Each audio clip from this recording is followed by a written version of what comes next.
Halo semuanya, selamat datang di channel Saratusan Carita Official. Pada kesempatan kali ini, kita akan membahas eksklusif Dream Season 2 Part 12. Dan tanpa basa-basi, mari kita langsung gaskan pada alur ceritanya. Cerita dimulai dengan Chanshu yang memberikan penawaran kerja sama kepada Xia dalam perilisan project yang ia buat. Dia telah membicarakan banyak hal dengan mereka, hingga permintaan tersebut berhasil mendapat dukungan dari Xia yang memiliki koneksi dengan perusahaan-perusahaan besar di dunia. Setelah selesai membicarakan semua hal tentang proyek tersebut, Chanshu menemani Xia untuk makan malam. Dia sebenarnya cukup merasa tidak enak melakukan hal itu, namun dia tetap melakukannya karena dia ingin membuat Xia lebih mendukung proyek yang telah ia buat. Selepas makan malam, mereka berdua pun akhirnya saling berpamitan. Chanshu mengatakan kalau dirinya akan pulang, dan begitulah mereka berpisah setelah membicarakan banyak hal yang akan segera mereka kerjakan. Masih di waktu yang sama, ternyata Chanshu tidak pulang ke rumahnya. Saat ini dia membawa setangkai bunga mawar di salah satu lengannya, sambil berpikir tentang apakah Luoyi akan menyukai bunga itu atau tidak. Chanshu ternyata sengaja pergi ke rumah milik Luoyi setelah dirinya bertemu dengan Xia, karena dia entah kenapa merasa bersalah kepadanya, meskipun pertemuan mereka itu hanyalah sebatas membicarakan bisnis saja. Setelah beberapa kali membunyikan bel, akhirnya Luoyi pun keluar dari apartemennya. Dia memakai baju yang sangat santai dan tanpa berbasa-basi langsung menanyakan alasan apa yang membuat Chanshu mendatanginya di tengah malam. Dengan modus ala-alanya, Chanshu berkata kalau dirinya ingin meminjam toilet. Dia sebenarnya tidak bermaksud untuk membohongi Luoyi, namun hal itu dia lakukan karena dirinya memang merasa benar-benar bersalah. Meskipun Luoyi sempat berpikir kalau alasan itu tidak cukup masuk akal, dia tetap membiarkan Chanshu masuk ke apartemennya sambil memasang wajah yang sinis sebab dia merasa terganggu oleh kedatangan Chanshu yang sangat tiba-tiba. Tapi tujuan Chanshu sebenarnya tentu saja bukan ingin meminjam toilet. Dia mencoba untuk memberikan permintaan-permintaan lain untuk membuat dirinya tetap berada di apartemen milik Luoyi. Di tengah Luoyi yang terlihat sedang mengerjakan sesuatu, Chanshu tak henti-hentinya melontarkan pertanyaan kepadanya. Namun ternyata Luoyi cukup mengetahui tentang bisnis yang dijalankan oleh Chanshu. Dia meminta Chanshu untuk segera kembali ke rumahnya karena dia tahu kalau Chanshu harus kembali menjalankan bisnisnya. Mendengar perkataan itu, Chanshu pun langsung membalasnya. Dia mulai mengeluarkan lidah buaya miliknya dengan mengatakan kalau bersama dengan Luoyi sangat jauh lebih penting dibandingkan mengurusi bisnisnya. Luoyi sama sekali tidak menanggapi perkataan itu. Dia tetap mengerjakan sesuatu yang sedang ia lakukan sambil membiarkan Chanshu untuk beristirahat di apartemennya. Beberapa saat kemudian, ketika hari mulai semakin malam, Chanshu malah menumpang mengerjakan sesuatu di tempat itu. Luoyi masih terlihat menemaninya, meskipun sebenarnya dia sangat ingin segera pergi ke kamarnya. Karena hal itu, Luoyi mencoba menanyakan apakah Chanshu telah selesai dengan urusannya. Namun Chanshu berkata kalau pekerjaannya akan segera selesai. Waktu terus berjalan begitu cepat hingga Luoyi tertidur di sofa miliknya dengan dirinya yang masih menunggu Chanshu meninggalkan apartemennya. Hingga Luoyi kembali bangun dari tidurnya, ternyata Chanshu masih berada di sana. Luoyi kembali bertanya, namun Chanshu tetap berkata kalau pekerjaan miliknya akan segera selesai. Meskipun kita semua sudah tahu bahwa Chanshu ini arahnya bakal kemana, tapi Luoyi masih belum menyadarinya. Dia setelah itu pergi ke kamar mandi untuk membersihkan dirinya sebelum tidur. Dan Chanshu masih terlihat sedang mengotak-atik laptopnya padahal Luoyi telah selesai dari kamar mandi. Akhirnya momen yang kita tunggu pun terjadi. Luoyi mulai kesal dengan tingkah Chanshu. Dia menarik kerah milik Chanshu sambil berkata, "Sampai kapan kau akan terus di sini? Kalau kau di sini, aku tidak akan bisa tidur." Bukannya sadar diri karena dikatai seperti itu, Chanshu malah dengan polosnya berkata kalau Luoyi bisa menemaninya sepanjang malam jika ia tidak bisa tidur. Bangke emang nih Chanshu. Tanpa menghiraukan kata-kata itu, Luoyi pun langsung pergi menuju kamarnya dengan wajah yang sangat kesal. Dia segera mengunci pintu kamar miliknya ketika dia telah masuk ke dalamnya agar Chanshu tidak bisa mengikutinya. Ketika waktu mulai menunjukkan jam 12 tengah malam, Chanshu pun mulai menjalankan aksinya. Dia berjalan mendekati kamar milik Luoyi, namun di sana ia sedikit terkejut karena dia tidak mengira kalau Luoyi akan mengunci pintu kamarnya. Tapi meskipun begitu, Chanshu ini adalah buaya darat dan ia tetap memiliki akal bulus yang lain. Dia tersenyum begitu saja dan kemudian dirinya memanjat dinding rumah melalui jendela yang terbuka. Entah keberuntungan atau hal apa yang dimilikinya, jendela kamar Luoyi ternyata tidak terkunci sama sekali sehingga dirinya bisa masuk ke dalam kamar tersebut.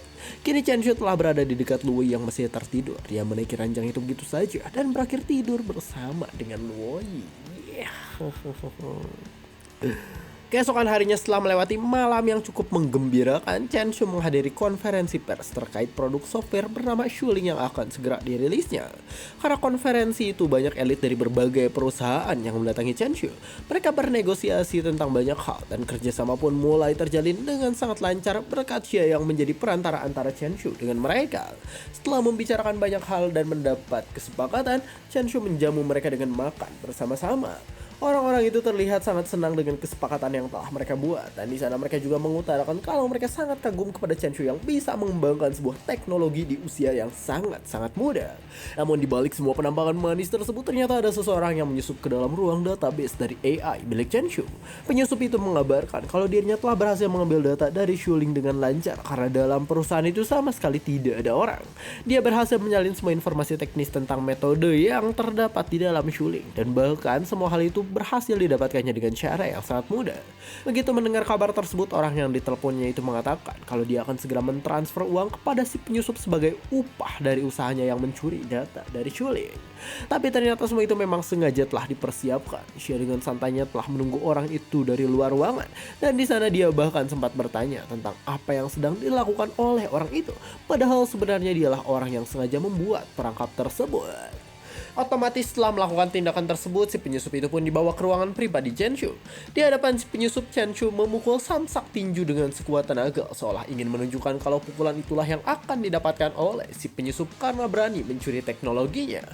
Namun Chen Shu tidak sedikit pun membahas itu. Dia malah berjalan santai menuju kursinya setelah memukul samsak tinju tersebut, yang mana hal itu justru malah membuat si penyusup semakin overthinking karena dia tidak bisa menebak nasib seperti apa yang sudah menunggunya. Tapi Chen Shu ternyata tidak selesai sampai di sana. Dia mengambil sebuah botol minuman dan memeganginya dengan erat. Dalam sekejap botol kaca itu tiba-tiba pecah setelah Chen Shu mencengkramnya menggunakan tangannya sendiri. Karena menyaksikan hal itu, pikiran si penyusup pun mulai kemana-mana. Dia tak menyangka kalau Chen Shu memiliki kekuatan yang begitu besar, dan di sana ia mulai mengira kalau dia akan mendapatkan sesuatu yang lebih buruk dibandingkan dengan ditangkap dan dikurung di penjara. Bayangan si penyusup itu semakin tidak karuan ketika Chen Shu menuangkan minuman dari botol yang baru saja ia pecahkan. Dia menerima minuman itu sambil kebingungan. Dia tidak tahu apa yang ada di dalam minuman itu, dan bahkan dia juga sudah mulai pasrah jika dalam minuman itu terdapat sebuah racun yang mematikan. Namun sebelum si penyusup itu meminum minuman tersebut, Chen Shu pun dengan santainya mengatakan kalau dirinya mengetahui tentang siapa yang mengirim si penyusup tersebut. Sebenarnya Chen Shu di sana hanya membual saja. Dia tidak tahu siapa yang mengirim penyusup itu, namun hal itu ia lakukan untuk membuat si penyusup semakin overthinking, sehingga ia berpikir kalau Chen Shu sebenarnya sudah mengetahui semua hal tentang dirinya. Sontak ruangan pun tiba-tiba menjadi hening. Si penyusup itu semakin kebingungan. Dia tidak tahu apa yang harus ia katakan karena dirinya di sana seolah telah terjebak tanpa adanya jalan keluar. Tapi Chen Shu kemudian kembali bertanya kepadanya, "Berapa banyak uang yang kau dapatkan dari dia?" Di sana si penyusup itu sudah tidak memiliki apapun lagi. Dia berpikir kalau percuma saja jika dirinya mencoba untuk menutupi identitas dari orang yang menyuruhnya, sehingga ia pun mengatakan kalau dia hanya mendapat sekitar 5 juta won saja dari orang yang ia kirim. Saat mendengar hal itu, Chen Shu bukannya merasa kesal karena ada orang yang ingin mencoba untuk mencuri teknologinya, namun dia kesal karena banyak sekali orang yang justru memanfaatkan anak-anak muda dengan sedikit uang untuk mengambil resiko yang besar. Chen Shu pun berkata kalau si penyusup itu bisa mengirimkan semua yang telah ia dapatkan kepada orang yang mengirimnya, dan bahkan dia juga akan memberikannya uang 2 kali lipat lebih banyak. Sontak si penyusup itu pun semakin kebingungan. Dia berhasil mencuri data dari produk milik Chen Shu, dan di sana Chen Shu malah menyuruhnya untuk mengirim data yang telah ia curi kepada orang yang mengirimnya. Tapi tentunya hal itu dilakukan oleh Chen Shu bukan tanpa alasan. Dia tahu bahwa ada sesuatu di dalam perangkat itu untuk menjaga bila ada seseorang yang mencurinya.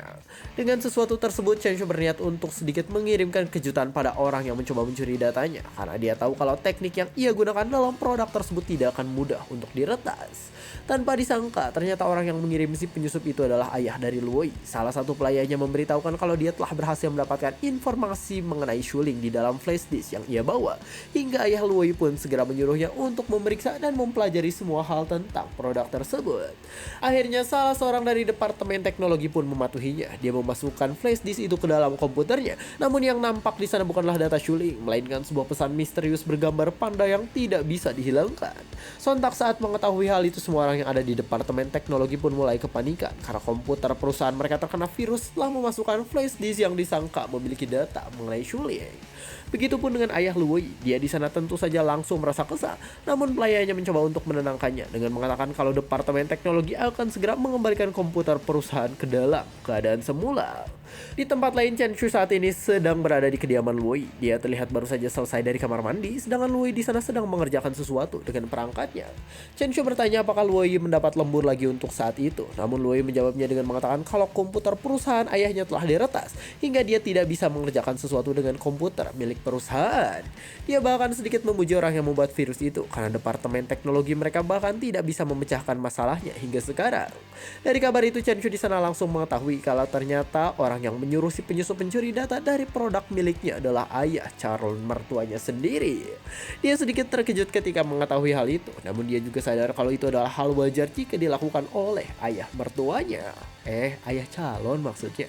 Di samping itu, Luoyi kembali melanjutkan kata-katanya. Dia mengatakan kalau departemen teknologi saat ini sedang sangat kesulitan karena mereka tidak tahu sampai kapan masalah itu akan selesai, sebab mereka tidak tahu bagaimana cara memperbaikinya. Beberapa hari kemudian, Chen Shu tanpa disangka mendatangi ayah mertuanya. Ayah Luoyi di sana tentu saja langsung menanyakan keperluan apa yang membuat Chen Shu mendatanginya. Dan di sana Chen Shu pun menawarkan bantuan untuk memperbaiki komputer perusahaan milik mereka dengan dalih kalau dia mengetahui hal itu dari Luoyi yang mengabarkan hal itu kepadanya.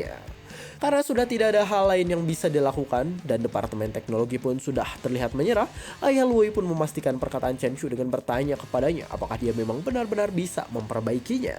Chen Shu menjawab kalau dia hanya tahu sedikit, namun mungkin saja hal itu bisa membantu mereka. Hanya memerlukan waktu sebentar saja, Chen Shu berhasil mengembalikan komputer perusahaan ke dalam kondisi semula.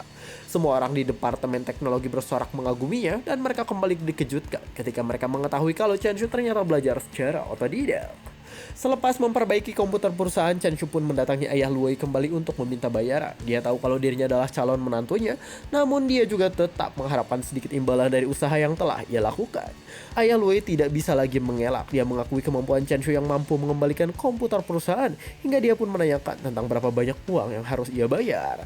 Tanpa merasa ragu sedikit pun, Chen Shu menjawab dengan tegas kalau biaya yang harus dibayar atas perbaikan itu senilai 10 juta won. Sontak ayah Luoyi pun langsung menggeprak meja. Dia meneriaki Chen Shu dengan kata pencuri yang ingin memerasnya. Namun dia tidak bisa melakukan apapun ketika Chen Shu berkata kalau uang sebesar itu bukanlah apa-apa jika dibandingkan dengan kerusakan komputer perusahaan yang berkelanjutan. Ayah Luoyi menerima hal itu. Tidak ada hal lain yang bisa ia lakukan untuk mengurangi biaya yang harus ia bayar, sehingga ia berkata dengan wajah kesal kalau dirinya akan mentransfer uang itu pada Chen Shu dengan segera. Setelah mendapat konfirmasi pembayaran, Chen Shu pun berjalan keluar. Di awal dia memang memberikan uang 10 juta kepada si penyusup, namun dia berhasil mendapatkan kembali 10 juta miliknya dengan memperbaiki komputer yang terkena oleh virus yang ia buat. Mungkin inilah definisi dari lelaki tidak bercerita namun bisa mendapatkan semuanya. Anjay. Lelaki gak dibilang mapan sama perempuan. Mereka tidak tahu kalau lelaki punya prinsip kayak gini ya guys ya. Setelah peluncuran dan peristiwa di mana Chen Shu mendapatkan seorang penyusup yang mencoba untuk mengambil data dari aplikasi miliknya, produk Shuling yang dibuat oleh Chen Shu telah berhasil memasuki pasar. Dengan bantuan dari merek dan perusahaan terkenal di bidang terkait, Chen Shu berhasil mengamankan pangsa pasar hanya dalam waktu beberapa bulan saja. Namun meskipun begitu, Chen Shu tetap tidak bisa mendapatkan uang dengan mudah menggunakan perilisan pertama tersebut. Dia merilis kembali produk berikutnya yang merupakan peningkatan dari metode input Shuling sebagai terobosan untuk mengalihkan pengguna kepada software terjemahan. Dia berencana untuk menunggu hingga pangsa pasar kembali naik dan kemudian membuka versi berbayar profesional untuk bisa menghasilkan cuan. Dalam industri bidang software terjemahan, terdapat perusahaan lain bernama Fashion yang menjadi saingan Chen Shu. CIO dari perusahaan tersebut adalah Du Hei yang tidak lain adalah seorang lelaki bejat yang kita lihat di episode sebelumnya. Du Hei mendapat kabar dari asistennya yang mengatakan bahwa ada pesaing baru yang muncul dengan pangsa pasar yang terus meningkat. Si asisten itu terlihat sedikit cemas karena dia tahu bahwa pesaing yang baru muncul itu berkembang dengan sangat cepat. Peluncuran aplikasi Shuling sebagai software terjemahan itu sekarang telah tersebar kemana-mana. Banyak orang yang telah menggunakan layanan dari aplikasi tersebut dan bahkan mereka juga merasa puas dengan apa yang diberikan oleh aplikasi itu karena mereka bisa dengan mudah menerjemahkan apa yang mereka katakan ke dalam bahasa lain dengan menggunakan metode input suara. Du Hei di sana sempat bertanya pada si asisten tentang seberapa bagus software itu jika dibandingkan dengan produk perusahaannya. Namun si asisten menjawab kalau Shuling mungkin akan bisa melampaui produk mereka dan menjadi yang teratas di dunia. Sontak saat mendengar hal itu, Du Hei pun tentunya tidak ingin produknya dikalahkan. Dia memberikan instruksi untuk meningkatkan promosi dengan menanyakan tentang rencana apa yang akan dilakukan oleh divisi pemasaran. Si asisten menjawab bahwa departemen pemasaran akan beriklan di platform video pendek untuk meningkatkan kesadaran publik dan memperluas kembali mitra travel untuk memudahkan para pengguna yang ingin berpergian ke luar negeri. Meskipun Duhai telah mendengar rencana itu, dia tetap merasa kalau hal itu saja tidak akan cukup. Dia di sana menggeprak meja dan mengatakan kalau mereka harus mengeluarkan uang lebih dalam di promosi agar pangsa pasar Shuling tidak terus meningkat. Di sisi lain, teman-teman masa lalu Chen Shu juga telah mengetahui bahwa Chen Shu kini telah menjadi orang yang memiliki perusahaan dengan nilai yang sangat tinggi. Mereka tahu bahwa Chen Shu memiliki kedai mie sebelumnya, namun mereka tak menyangka jika Chen Shu ternyata bisa lebih besar daripada itu. Kini produk luncuran Chen Shu bernama Shuling itu telah memiliki kantornya sendiri. Chen Shu berkata kalau tempat itu hanyalah sebuah kantor sementara karena dia berniat untuk membeli sebidang tanah untuk dijadikan gedung dan juga kantor pusat dari pengembangan produknya.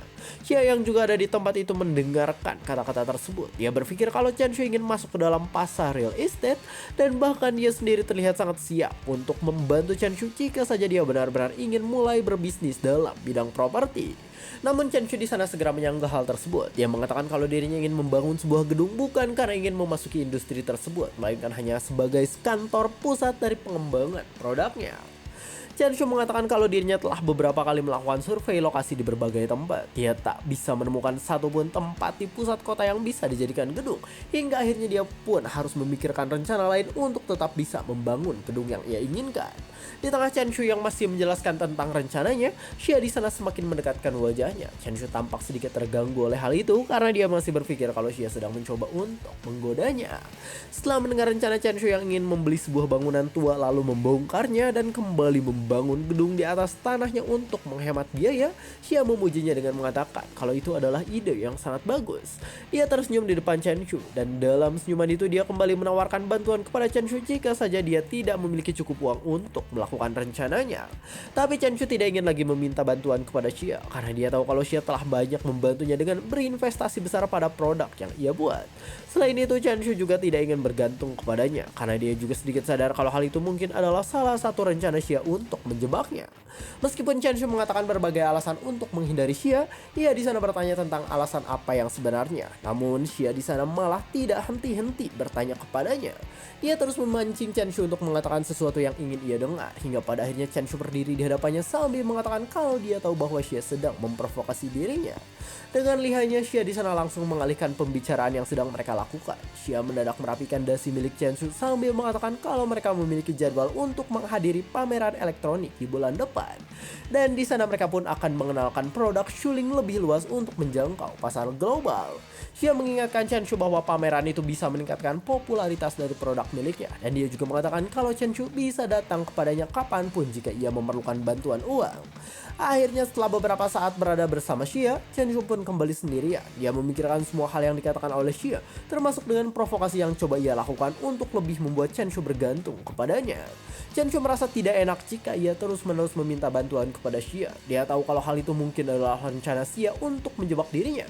Namun tentunya tawaran yang Xia berikan kepadanya tetap tidak bisa ia abaikan.